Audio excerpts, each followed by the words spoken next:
Thank you guys for watching, and don't forget to subscribe for more videos.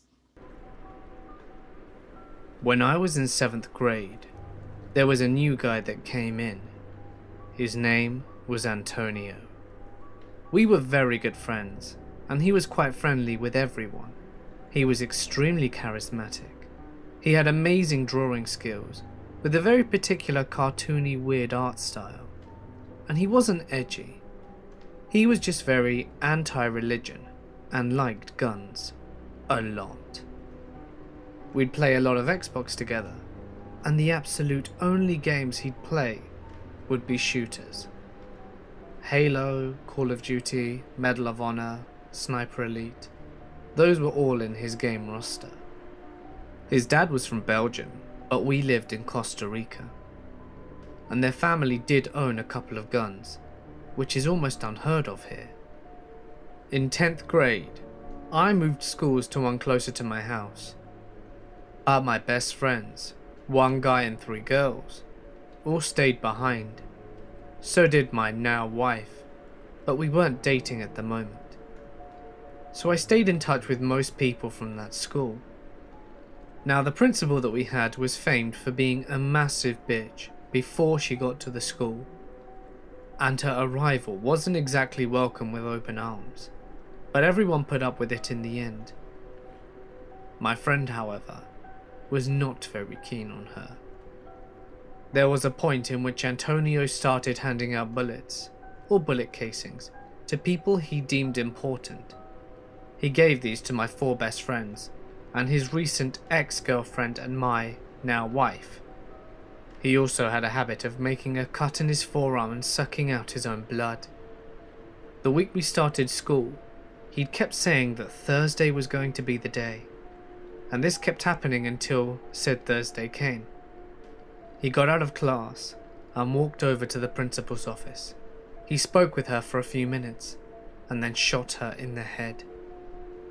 He then ran to a field nearby where he had his backpack and was about to allegedly shoot himself, but he wasn't able to do it, so he just went back to the front of the school where he sat until police came for him.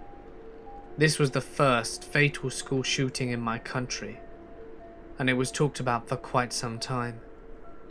She died 10 days later in hospital, and he was sentenced to 10 years in prison. It freaked me out when my mother mentioned that I was lucky I was not at that school anymore, since he openly discussed with the friends how he resented me because I had just started dating his ex-girlfriend. I never knew if this was true or not, but it makes me wonder. Had I have not transferred schools, had this one action in my life been different, would I be here today, or would I have been his second victim that day? I will never know, but I'm fortunate that I didn't have to find out. I met him one night in a club, and he seemed nice enough, good looking and friendly. We exchanged numbers at the end of the night, and I looked forward to meeting him again. Nothing unusual. I was 18 and he was in his early 20s, and I spent a lot of time in clubs, so I was comfortable with everything. About a few weeks had passed, and he'd sent me a few texts and we decided to meet for a drink. He offered to pick me up from my house, but as I didn't know him that well yet, I arranged to meet him by the entrance to a hotel on a main road near my house. We went to a pub. I had plans to meet a friend about 9, so we only stayed an hour, and he took me to where I was meeting my friend. We had a short kiss and then left.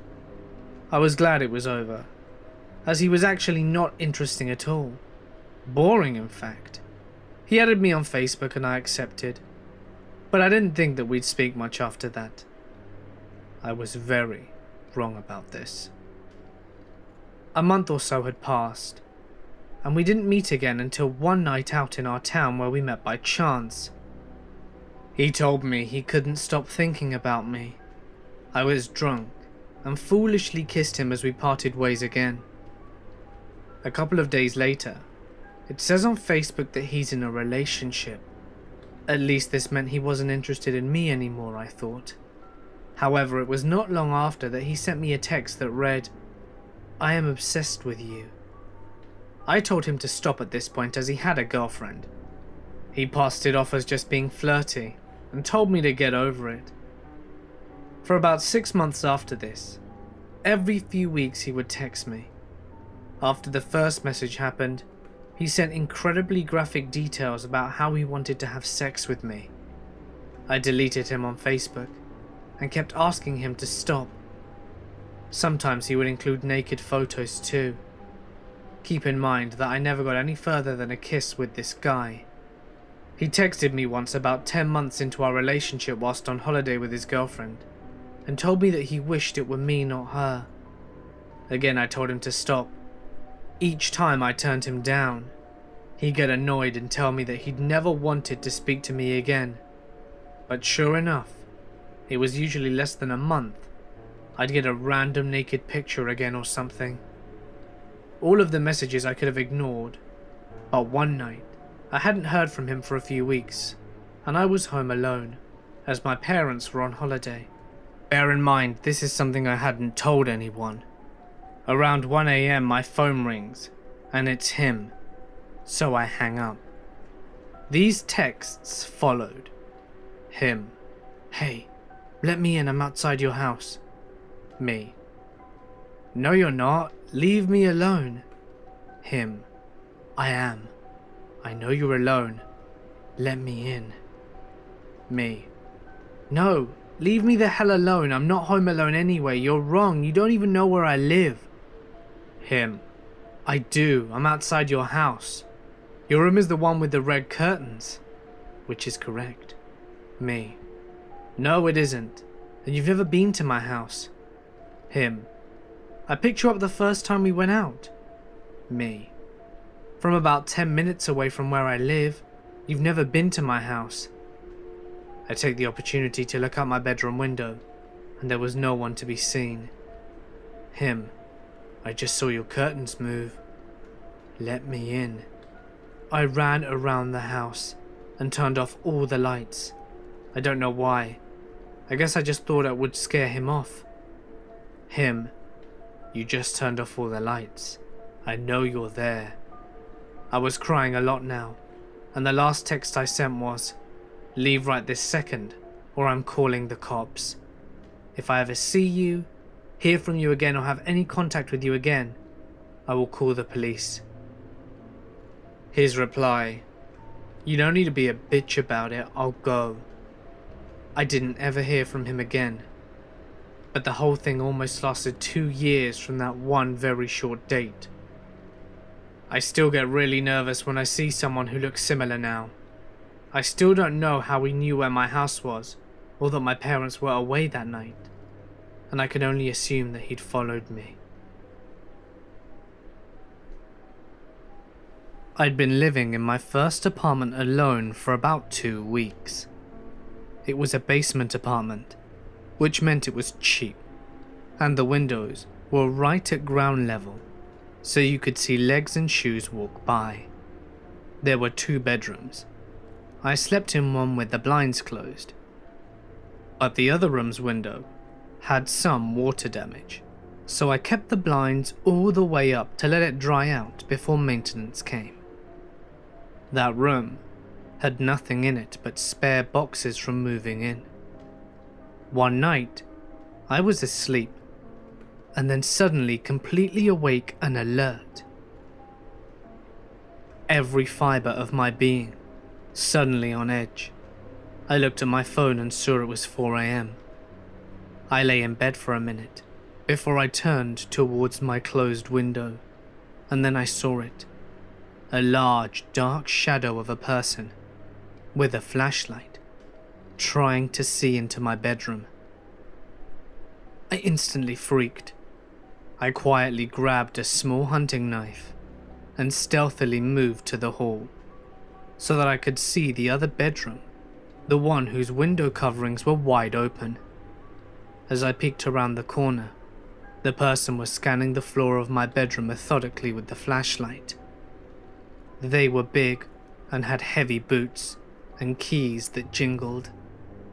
So, I'm a single girl alone in a shitty apartment. And I thought that was it. I was 100% prepared to take my little hunting knife and fight this guy. My adrenaline was sky high, and at that moment my phone buzzed.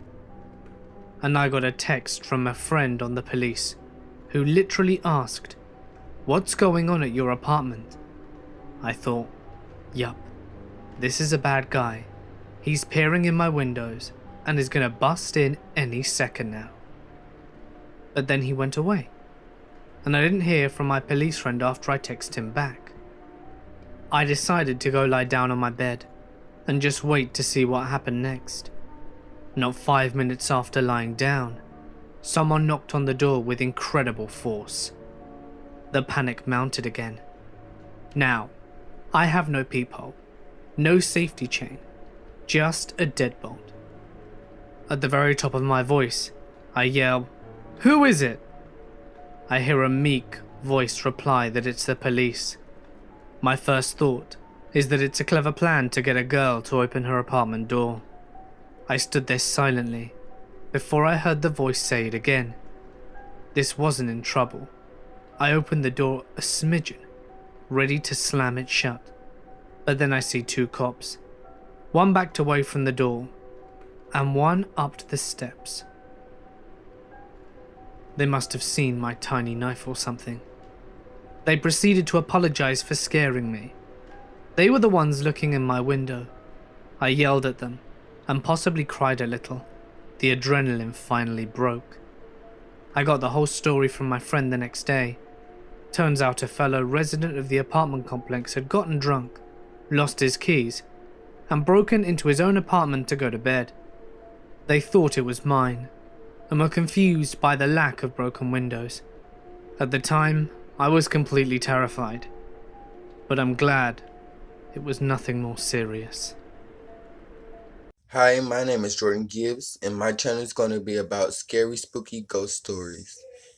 And I would like 2 million subscribers.